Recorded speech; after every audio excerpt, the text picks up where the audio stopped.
Почитувани граѓани, огромно е задоволството да се види како патиштата широм нашата земја забрзано се градат и во воредни услови со почитување на сите безбедносни протоколи за заштита.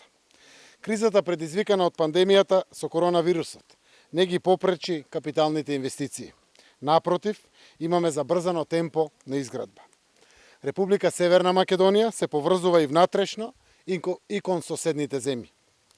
Заедно со генералниот секретар на СДСМ Љупчо Николовски, денеска сме во неговиот роден крај, да направиме увид во текот на градежните работи на привршувањето од рехабилитацијата на патниот правец Крива Паланка-Ранковци. Со нас се градоначалниците на Крива Паланка и на Ранковце и представниците на Советот на двете локални самоуправи. Со нас е и министерот за транспорт и врски, кој што по чија надлежност е рехабилитацијата на регионалните патишта. Целиот коридор 8 се реконструира. Патните правци се обновуваат и за една година граѓаните ќе добијат целосно обновена, модерна патна мрежа која што ја поврзува нашата земја со соседна Република Бугарија.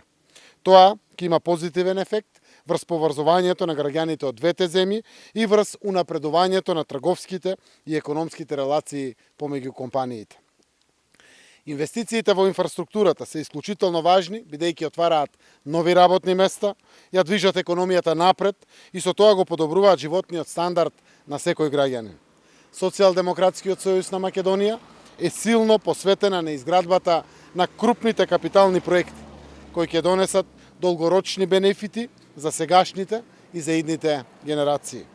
Изразувам голема благодарност до работниците, кои посебно во овие воредни услови продолжуваат посветено и професионално да работат на реализацијата на вака значајни проекти. На изборите на 15 јули, кои ќе бидат 100% здравствено безбедни, очекувам голема поддршка од граѓаните за Социјалдемократскиот сојуз на Македонија и коалицијата Можеме, за да продолжиме уште повеќе и уште подобро да ја градиме и развиваме нашата убава земја. Благодарам.